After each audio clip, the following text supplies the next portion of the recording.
Diana, vai tev šis projekts patika, ko jaunu tu esi iemācījusies un kādas prasmes tu esi attīstījusi?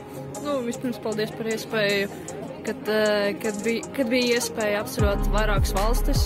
Vienā no tām es pat neesmu bijusi. Droši vien jau ko jaunu iemācījos, uzzināju. Un visvairāk no projekta man patika Stokholma, kā viņi izskatās un tā tālāk. Un, ja no Somijas es atzīmētu salu, kurā mēs bijām, tā bija ļoti skaista. Tā tiešām man ļoti patika. Superīgi, prieks dzirdēt. Un kā tev pašai, vai tu sajūties drosmīgāk, kaut kāda tāda sajūta, kā tu varētu, pieņemsim, mēģināt ceļot patstāvīgi? Vai nākotne uz to tēmēt? Kā tev ir? Es domāju, ka vēl jāpamācās, bet nākotnē droši vien jau, ka varētu. Kamēr pagaidām baidos, tikmēr vēlāk varbūt varēšu. Sarunāts, labi. Tā, Alīna, tu esi mūsu visdrosmīgākais dalībnieks, ja? Un, pastāsti, kā tev gāja, kādas tev sajūtas, uzticēties mums, braukt, kā tas ir?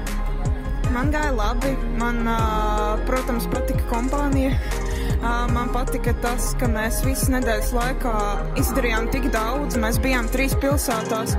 Bija interesanti uzzināt par pilsētām, kas ir varbūt savādāks Latvijā, kaut ko par vēsturi, kaut kādas varbūt arī nedaudz izklaides. Bija jauna pieredze ceļojot ar prāmi un bija interesanti. Protams, paldies visiem organizatoriem, ka man bija iespēja piedalīties. Un paldies tev. Jums ir sajūtas par visu? Sajūtas ir baigi forši. Pirmā reize izbraucu ar pārāmi. Nezināju, kā no sākuma būs, beigās bija baigi forši. Helsinkos bija pirmo reizi, bija ļoti interesants muzejs, muzejs, ko apskatīties. Un paldies arī biedrībai B-sports par iespēju braukt. Pirmā pieredze, kas sapratu? Jā, šī ir mana pirmā pieredze vispār ārzemēs tādā Erasmus projektā. Un es esmu ļoti pārsteigts to, ka, dažreiz jāiziet no savas komforta zonas. Piemēram, cilvēks strādā un, piemēram, aizbrauc tur uz nedēļu uz citām valstīm, apskatās jaunu visu kaut ko.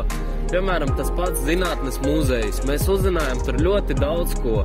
Tā kā par fiziku, kā tas viss strādā. Jā. Paldies organizatoriem, Olgai, Zānei, visiem pārējiem dalībniekiem. Paldies! Jums man tiešām prieks dzirdēt jūsu atziņas un iedrošinām sevi, iedrošinām citus un noteikti tiekamies vēlreiz.